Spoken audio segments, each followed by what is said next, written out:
Buenos días a todos y bienvenidos. Antes de empezar, en primer lugar, me gustaría dar las gracias sobre todo a Luis Bosch y a Luis Ferrer por la iniciativa que han tenido con estas lecturas clínicas. También darle las gracias a la empresa de Affinity que nos patrocina y colabora en este proyecto.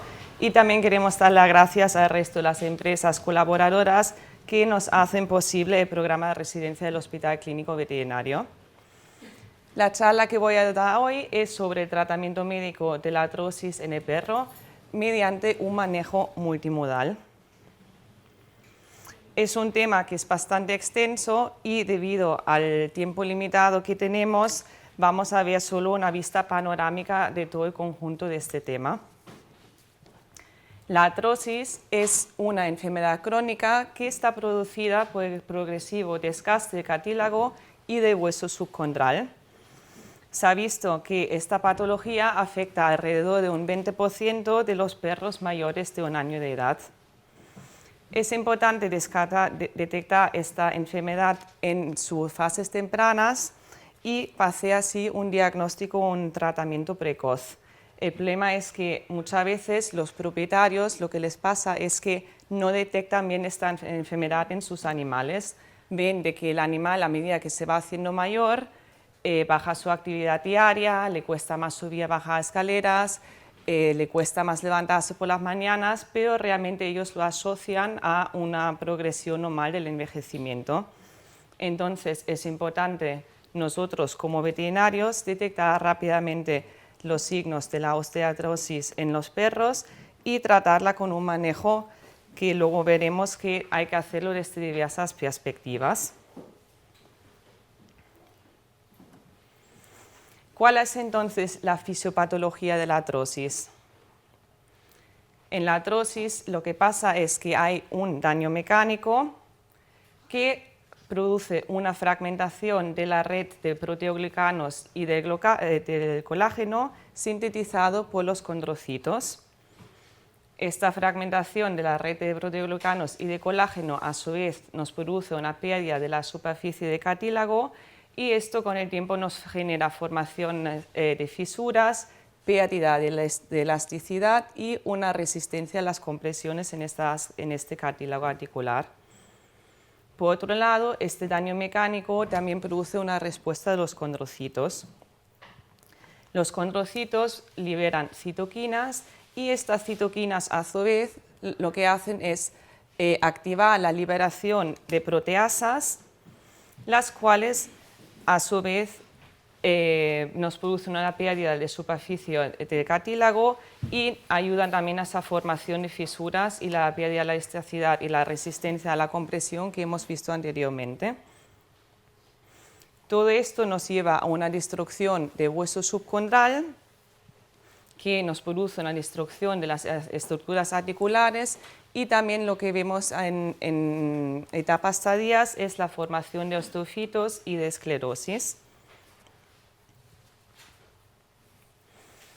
Las causas de la artrosis que nos producen este daño mecánico que hemos visto anteriormente son muy diversas.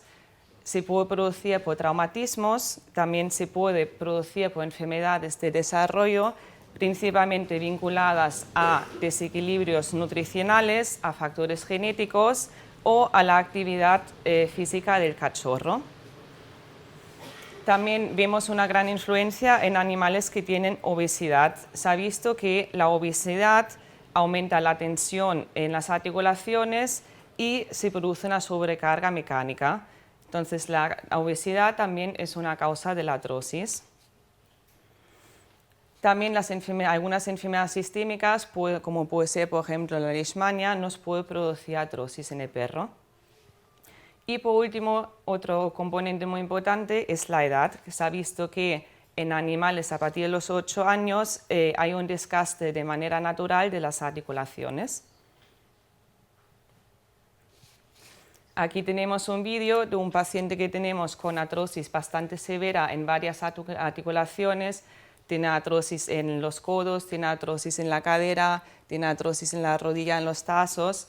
Y se ve que es un animal típicamente mayor, es un animal obeso, es una raza ya también predispuesta a tener problemas de displasia. y además es un animal que tiene una enfermedad que es el hipotiroidismo. Todos estos factores nos predisponen también a que este animal tenga una artrosis.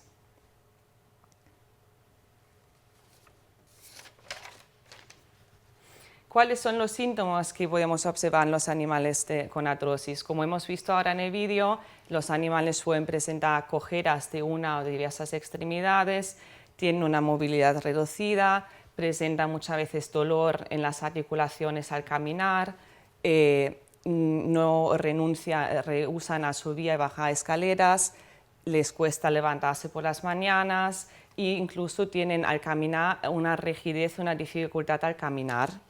Y lo que también nos comentan muchas veces los propietarios es que presentan incluso un cambio en el carácter del animal. Para diagnosticar la artrosis, lo que debemos hacer inicialmente es una exploración general de nuestro paciente y una exploración traumatológica. En la exploración traumatológica hay que fijarse en el grado de cojera que tiene el animal y luego hay que mirar si tiene dolor a la movilización de las articulaciones, si presenta crepitación, si presenta anquilosis y si tiene, por ejemplo, atrofia muscular. Luego, lo que es recomendable hacer para el diagnóstico de la artrosis es hacer una artrocentesis para descartar artritis. Y luego nuestro método diagnóstico más usado que tenemos para diagnosticar la artrosis es la radiografía. En las radiografías muchas veces solemos observar la formación de osteofitos, vemos de que hay una remodelación de la superficie articular, se ve esclerosis subcondral, hay una mineralización a nivel intraarticular y se ve también una difusión sinovial. Como métodos complementarios también podemos hacer TACs al animal, sobre todo para localizar dónde están exactamente los osteofitos, o también podemos hacer resonancia magnética. Vamos ya con el objetivo de la charla, que es el tratamiento de la artrosis. Como ya me he mencionado antes, este tratamiento tiene que ser un manejo multimodal. Tenemos muchos tratamientos distintos y hay que intentar buscar el tratamiento más adecuado para nuestro paciente y hacer combinaciones varias con todos los tratamientos que tenemos disponibles. En primer lugar, lo que vamos a ver es el manejo del dolor. Aquí vamos a hablar de AINES y de los analgésicos sobre todo. Los AINES suelen ser nuevamente nuestra primera opción para el tratamiento de la artrosis. Se ha visto que son unos fármacos que son bastante seguros y que sobre todo también son seguros en su uso a largo plazo. Lo que sí que es recomendable, lo que se debería hacer antes de empezar el tratamiento con los AINES y luego también de forma continua y de forma periódica cuando los usamos a largo plazo, es hacer análisis para valorar la función renal y la función hepática sobre todo. También hay que vigilar la administración de los AINES en pacientes que tienen enfermedades renales, que pueden presentar problemas hepáticos o en animales que son cardiópatas. Y por otro lado también hay que vigilar con animales preñados o en animales en crecimiento. La mayoría de los AINES se caracterizan por poseer varios efectos terapéuticos, como bien sabemos. Tienen efectos antiinflamatorios, analgésicos y luego la mayoría también tiene efectos antipiréticos, anticoagulantes y antieméticos. El efecto analgésico que tenemos en los AINES se ha visto que se produce a nivel central, pero realmente el mecanismo de acción no está del todo bien descrito. En cambio, el mecanismo de acción antiinflamatoria que presentan los AINES se ha detectado que se produce a partir de la inhibición de la enzima ciclooxigenasa. Los fosfolípidos de la membrana celular liberan lo que es el ácido araquidónico y sobre este actúan dos enzimas distintas, por un lado la ciclooxigenasa y por otro lado la lipoxigenasa. Y estas dos al final nos producen lo que son las prostaglandinas y los leucotrienos. Además, se ha visto que hay dos isoenzimas de la ciclooxigenasa que son capaces de convertir este componente del ácido araquidónico en prostaglandinas. Tenemos por un lado como isoenzima, la COX-1, y por otro lado tenemos la COX-2. La primera, la COX-1, se encuentra de forma constante en los tejidos y normalmente tiene funciones de mantenimiento, sobre todo actúa a nivel de la protección gástrica. Y en cambio, la COX-2 se produce nuevamente ya a partir de células inflamatorias y inmunes y está implicado en este proceso que tenemos de la inflamación.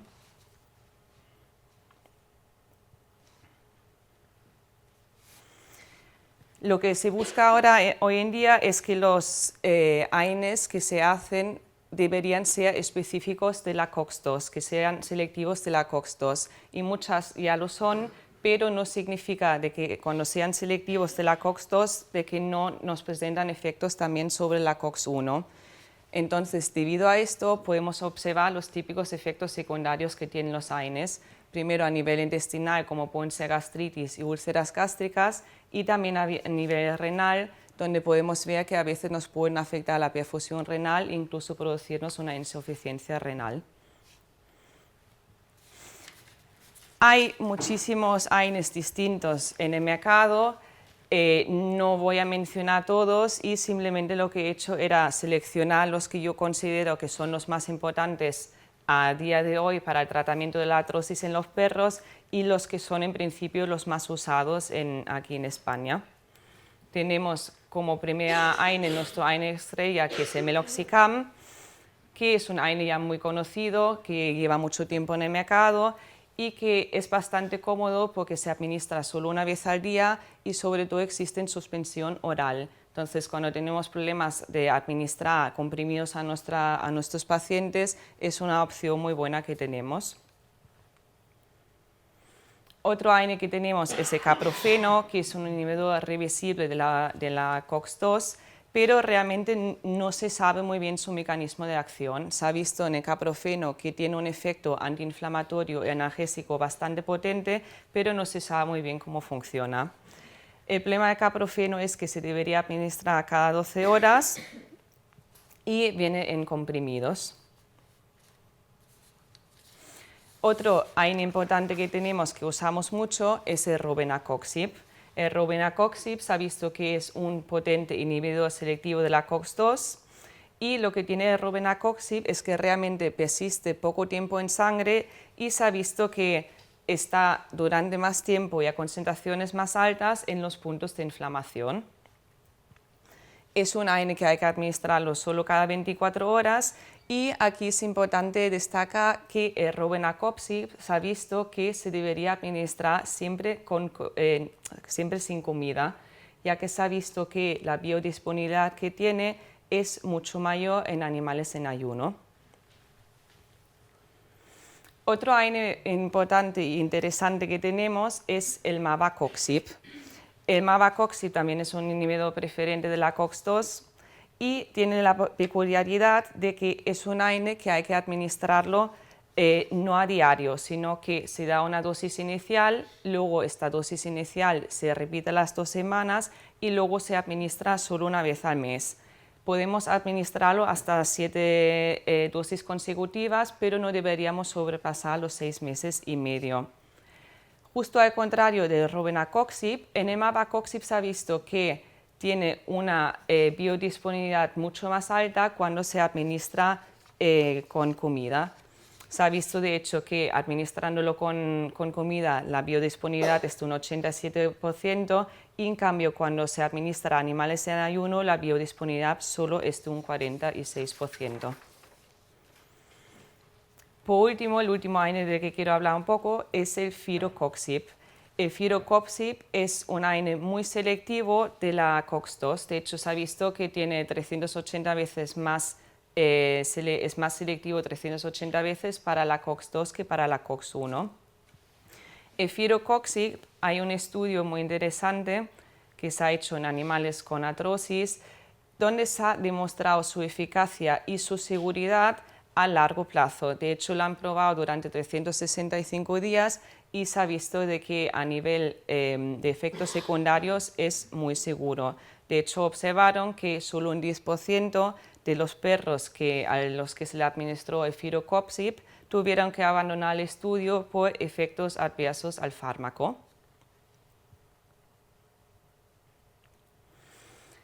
Cuando revisamos la bibliografía, vemos de que sobre los AINES hay muchísimos artículos descritos. Podemos ver sobre todo muchos artículos que nos comparan un antiinflamatorio con el otro. Tenemos comparaciones de caprofeno con el meloxicam, el rogaine-acopsi con el caprofeno, y en general lo que hemos podido observar es que el meloxicam, el rogaine-acopsi y el caprofeno son más o menos iguales a nivel de efecto y a seguridad a largo plazo. Hay un estudio también muy interesante, que es este que pongo aquí, que es un estudio donde administran diversos AINES durante 90 días y luego evalúan los efectos adversos a largo plazo. Entonces, en este estudio lo que se ha podido observar que los efectos secundarios por el uso prolongado de los AINES suelen ser sobre todo las úlceras gástricas, las enteropatías, la nefrotoxicidad y problemas de coagulación. Y aquí además podemos observar que en este estudio el caprofeno fue el AINE que menos efectos adversos a nivel gastrointestinal dio, seguido del meloxicam. ¿Hacia dónde van ahora las nuevas terapias? Las nuevas terapias van ahora en dirección a buscar nuevas dianas terapéuticas y conseguir así AINES aún mucho más selectivos y con menos efectos adversos. Se está ahora estudiando el Graviprant, que es un AINE que es un antagonista del receptor EP4 de la prostaglandina E2. Es decir, es un AINE realmente muy específico. Se ha visto que el receptor EP4 está específicamente involucrado en la producción del dolor cuando tenemos un proceso inflamatorio. Hay varios estudios que ya se han hecho en animales con osteoartrosis con este fármaco y primero se ha visto en este estudio que tiene efectos para mejorar los signos clínicos de la artrosis y también hay otro estudio que demuestra su seguridad a largo plazo. Aquí en este estudio lo han probado en concreto durante 9 meses.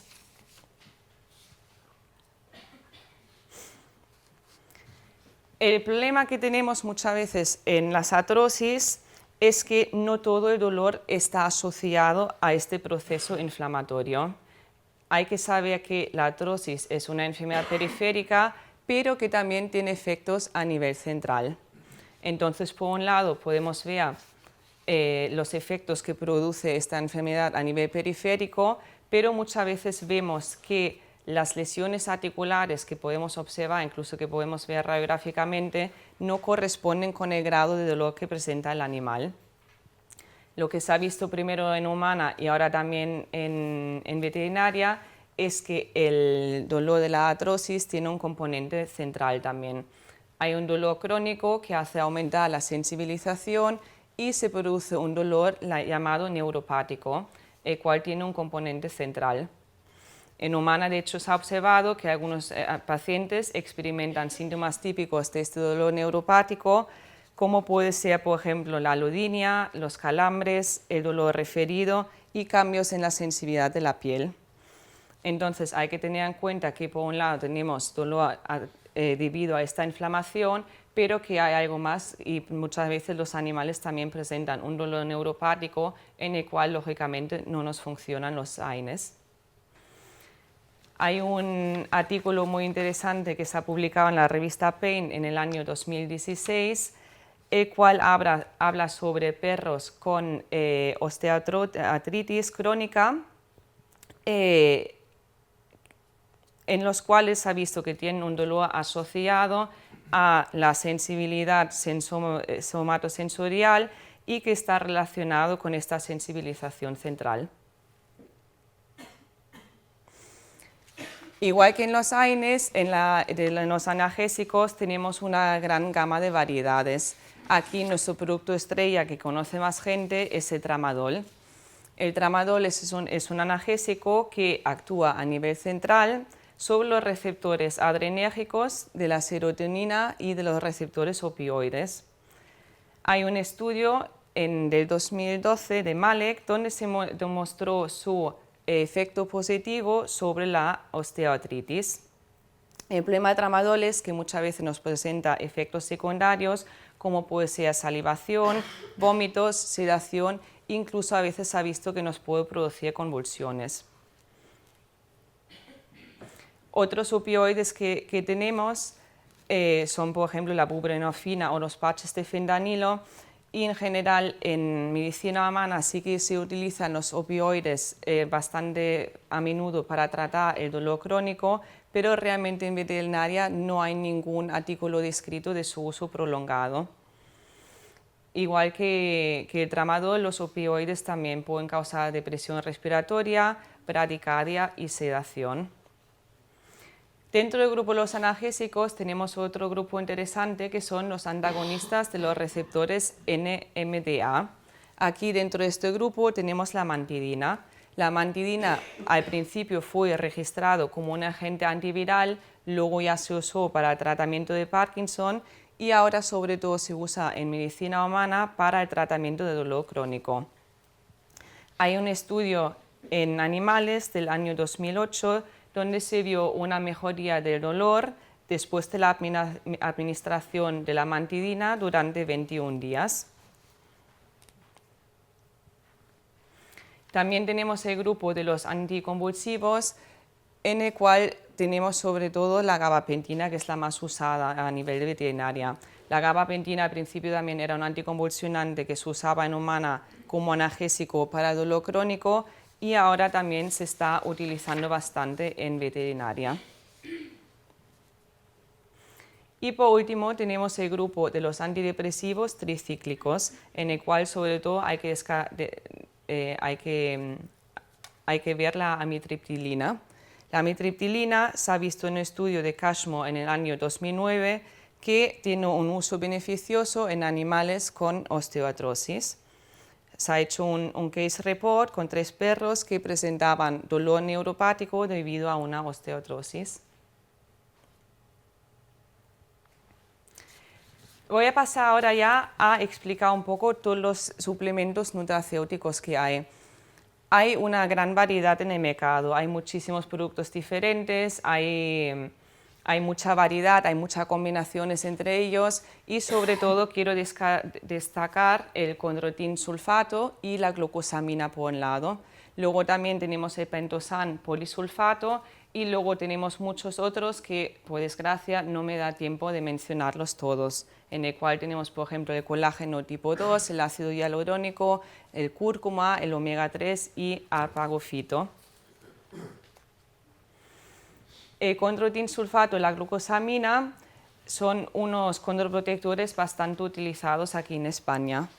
Se usan o los dos solos o muchas veces en combinación con otros suplementos nutracéuticos.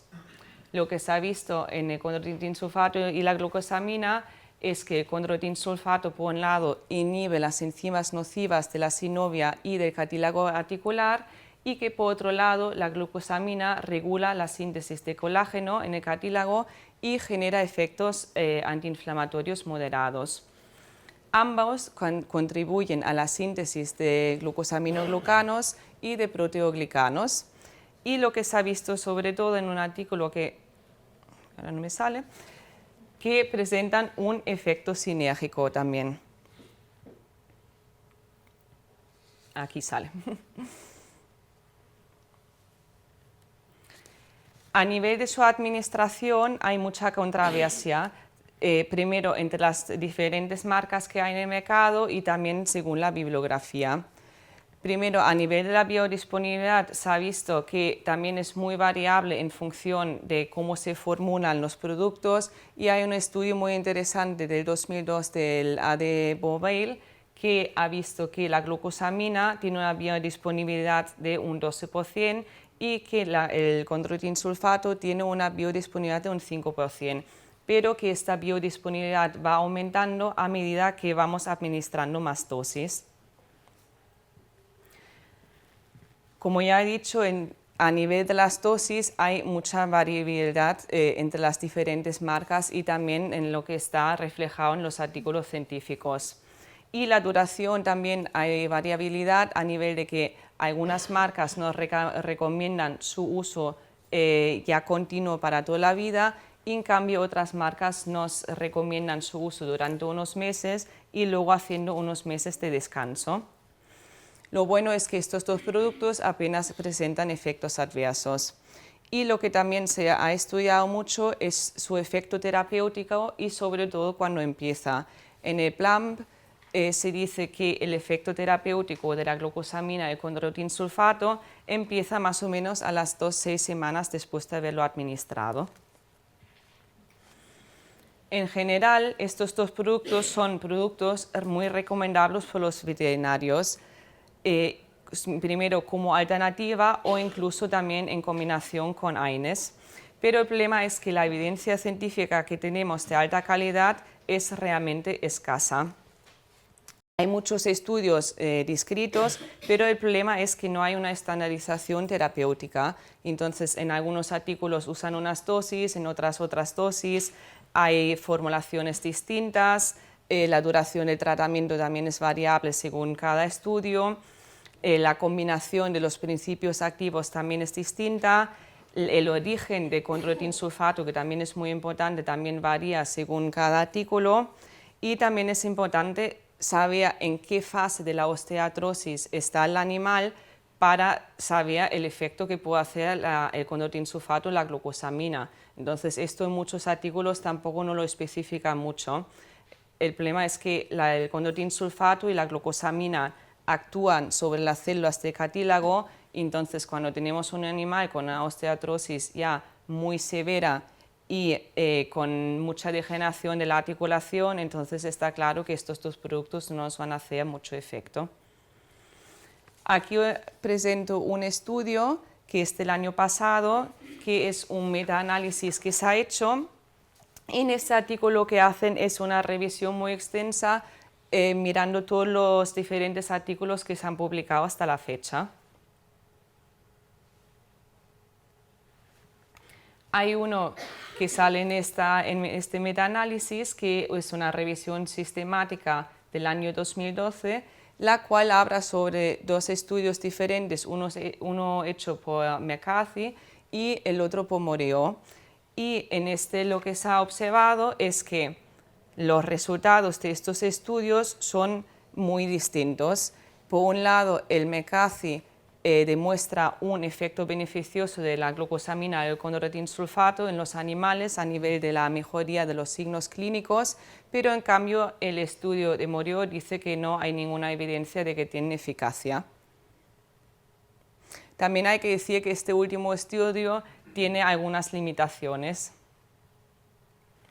Luego hay otro estudio que se hizo en el 2012, que es un estudio prospectivo, randomizado, controlado y doble ciego, en el cual se han hecho diversos grupos, uno con animales a los que se le administraba glucosamina y condroitin sulfato solo, otro grupo al cual se le administraba el condroitin sulfato más la glucosamina más colágeno de tipo 2, y todo esto luego se comparó con un grupo placebo.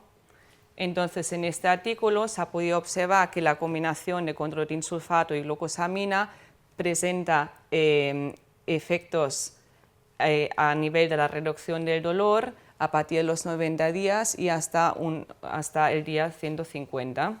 Y también se ha visto que el grupo al que se le administraba la glucosamina, el condroitin sulfato y el colágeno tipo 2 presentaba incluso aún mejores efectos que la combinación de glucosamina con condroitin sulfato por sí solos. Además, lo bueno que tiene este estudio es un estudio que es algo más objetivo, ya que ellos también usan lo que se llama una plataforma de fuerza, que nos mide diversos parámetros. En este estudio han visto que con la plataforma de fuerza realmente no se ha visto mejorías significativas. Otro condroprotector que tenemos es el pentosan polisulfato. Es un producto semisintético y lo bueno que tiene pentosan polisulfato es que sus administraciones son mediante inyecciones subcutáneas. Se hacen 4 administraciones, 1 por semana, y luego se ha visto que el efecto que tiene este producto suele ser bastante largo y se dicen que incluso hasta un año. Aquí hay un artículo que es bastante antiguo del año 1995 que nos muestra que la administración de este producto a 3 miligramos kilo tiene efectos muy positivos a nivel de la mejoría de los signos clínicos en animales con artrosis. Como ya he comentado, hay muchísimos otros productos o suplementos nutracéuticos. Tenemos el colágeno tipo 2, el ácido hialurónico, el cúrcuma, el omega 3, los apagofitos y también hay mucha referencia bibliográfica sobre estos productos. Simplemente para destacar algunos, tenemos por un lado el cúrcuma o su extracto que es el P54FP, del cual tenemos una referencia bibliográfica muy interesante, que es este estudio que pongo aquí, que es un estudio randomizado, doble ciego y con un grupo placebo, en el cual se ha observado que la administración de este producto en animales con artrosis tiene efectos muy beneficiosos a nivel de la mejoría de los signos clínicos.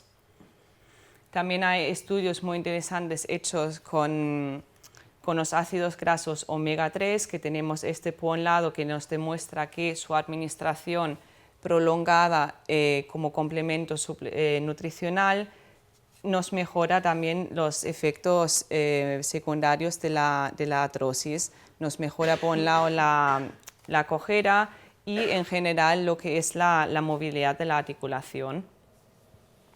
Este es otro estudio también respecto a los omega 3. Y también tenemos varios estudios para este producto que es el apagofito, que es un producto que se obtiene a partir de la raíz de una planta que se llama garra de diablo y se ha visto que este producto tiene potentes efectos antiinflamatorios y analgésicos. Los estudios que tenemos respecto a este producto solo son de humana, no hay ningún artículo respecto a este producto en veterinaria. Como último, quiero hablar un poco de otros tratamientos que podemos hacer aparte para tratar a nuestros pacientes con la artrosis. Es muy importante conseguir una pérdida de peso. La fisioterapia también se ha visto que tiene efectos muy beneficiosos. La acupuntura va también muy bien y luego también tenemos la opción de hacer infiltraciones intraarticulares. En cuanto a la pérdida de peso, se sabe bien que la obesidad tiene un impacto negativo sobre la salud del animal y sobre todo en este caso se ha visto que la obesidad es un factor de riesgo para el desarrollo y la progresión de la artrosis. Se ha visto que la obesidad incrementa el estrés en las articulaciones, con lo cual se produce una degeneración de cartílago articular y una remodelación del hueso subcondral. Hay un estudio muy interesante que han hecho donde demuestran que simplemente perdiendo peso el animal nos mejora mucho los signos clínicos de la artrosis. En este estudio lo que han visto que los animales que perdían entre un 11 y un 18% de su peso inicial tenían grandes mejoras a nivel de los signos clínicos de la artrosis.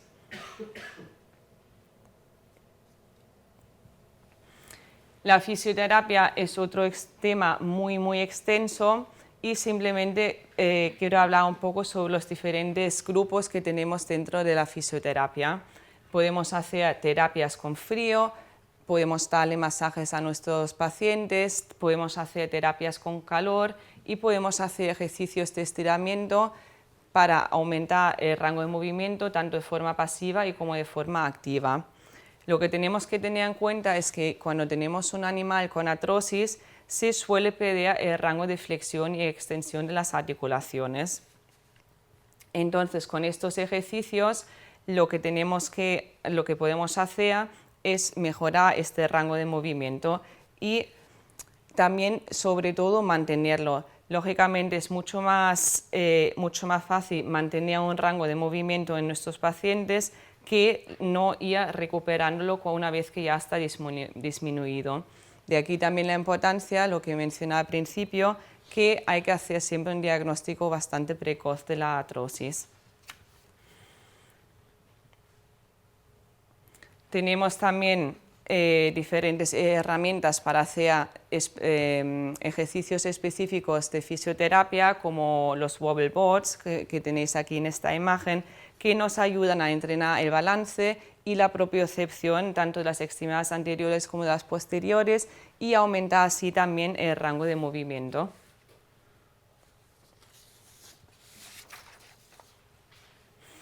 Por último, lo que se ha puesto ahora también muy de moda y que se ha visto muchos beneficios es la terapia acuática. En la terapia acuática tenemos sobre todo las bandas subacuáticas y las piscinas.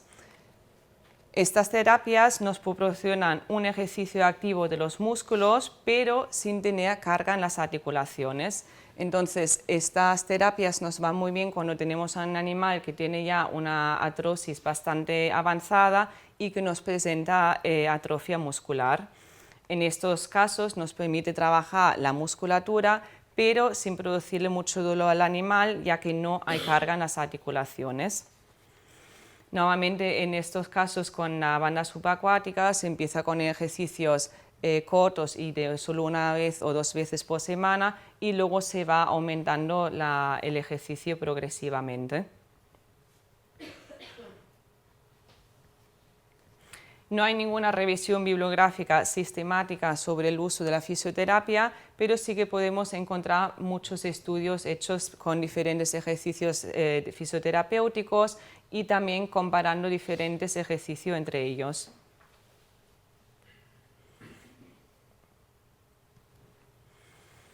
Otro tratamiento que podemos utilizar en los pacientes con artrosis es la electroacupuntura. La electroacupuntura usa pequeñas corrientes eléctricas para estimular puntos concretos de acupuntura, y se ha visto que con la electroacupuntura tenemos un aumento de los opioides endógenos. Tenemos 2 formas de hacerlo, unas con la estimulación a baja frecuencia, con la cual vemos que aumentan las endorfinas y las encefalinas y conseguimos una analgesia generalizada y con un efecto moderado pero largo. Y por otro lado podemos hacer una estimulación a alta frecuencia, la cual nos libera endorfinas y serotoninas y tiene un efecto más potente pero más corto. Lo que nosotros solemos hacer normalmente es una alternancia de la alta y la baja frecuencia. Incluso se ha observado que esto tiene un efecto sinérgico actuando sobre los 3 tipos de endorfinas. Aquí tenemos un vídeo del paciente que habíamos visto al principio con la artrosis, en el cual le están aplicando la electroacupuntura. Aquí el animal acaba de empezar la sesión, se ve que el animal está nervioso y que está inquieto. Y en cambio aquí el animal lleva ya un rato que se le ha aplicado la electroacupuntura y se ve el animal que está mucho más relajado, está mucho más tranquilo, incluso se está quedando dormido.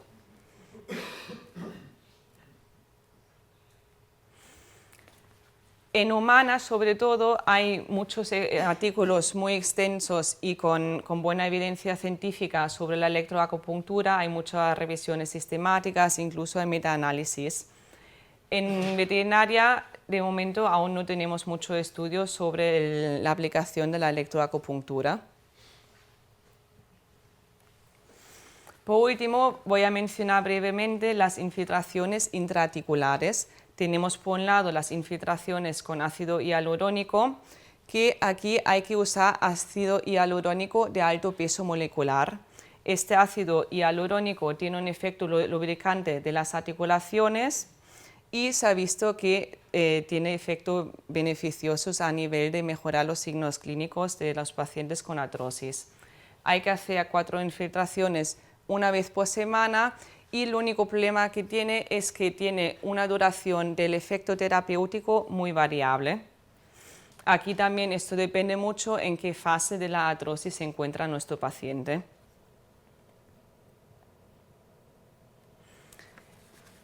Hoy en día también se ha puesto ahora muy de moda las infiltraciones con células madre mesenquimales. Las células madre mesenquimales son células indiferenciadas capaces de dividirse y diferenciarse en las células especializadas propias de cada tejido. Tienen diversas funciones, una es la reparación y la regeneración de los tejidos lesionados, tienen un efecto antiinflamatorio, tienen propiedades inmunomoduladoras y tienen un efecto paracrino. Hay que hacer tratamientos algo individualizados y específicos para cada caso. Y se ha visto que con estas infiltraciones se consigue un gran efecto a nivel de la mejoría de los signos clínicos. Y lo único lo que no está del todo claro es aquí también la duración del efecto. Se dice que más o menos el efecto de la infiltración con las células madres dura 1 año. Hay mucha bibliografía hoy en día ya también hecha en veterinaria con animales que presentan artrosis en diversas articulaciones. Incluso tenemos este de aquí, que es un estudio randomizado, doble ciego y multicéntrico, en el cual se ha visto de que la infiltración de las células madres mejora muchísimo la calidad de vida de nuestro paciente. Incluso en este se comenta que al principio habían propietarios que pensaban en la eutanasia de su animal porque estaba clínicamente tan mal, y luego después de la aplicación de las células madres se ha visto que el animal puede vivir realmente sin dolor. Hay muchos estudios en diferentes articulaciones que ahora ya no los voy a mencionar todos. Y me voy a pasar a las conclusiones. Las conclusiones para el tratamiento de la artrosis, tenemos que tener en mente lo que hemos dicho al principio, que es un abordaje multimodal. No hay ningún fármaco o ningún tratamiento que por sí solo tiene efectos muy potentes sobre el tratamiento de la artrosis. Lo que queremos conseguir con nuestro tratamiento es mejorar la movilidad, disminuir los signos clínicos, disminuir el dolor y ralentizar o incluso frenar la progresión de la artrosis. Lo que nosotros solemos hacer nuevamente es, cuando el animal tiene una artrosis activa, es usar AINES durante 2 o 3 semanas y combinarlos ya a largo plazo con condoprotectores. Y muy importante también, cuando el animal presenta sobrepeso, de bajarle peso. Además, el uso de los analgésicos nosotros solo lo usamos en casos bastante puntuales. Nuevamente no lo usaremos para tratamientos a largo plazo. Y todo esto es muy importante combinarlo con todos los otros tratamientos que tenemos disponibles, como la electroacupuntura, la fisioterapia y las infiltraciones. También quiero mencionar de que hay que hacer más estudios científicos al respecto de todos los tratamientos que tenemos para la artrosis, y estos estudios deberían ser algo más objetivo. Hemos visto que más o menos el 80% de todos los artículos científicos que hay publicados son artículos muy subjetivos, donde el efecto que se ha visto en la mejoría de los signos clínicos lo ha visto el propietario o lo ha mencionado el veterinario, pero realmente no hay ningún estudio objetivo sobre la mejoría en los signos clínicos. Nosotros hemos empezado ahora un proyecto donde vamos a intentar valorar más objetivamente los diversos tratamientos para la artrosis. Vamos a tener una plataforma de fuerza, vamos a hacer goniometría, algometría de presión, y también vamos a elaborar unos cuestionarios más específicos basándonos en la escala de Liverpool para los propietarios, para poder así tener una evidencia científica más objetiva y más concreta. Muchas gracias.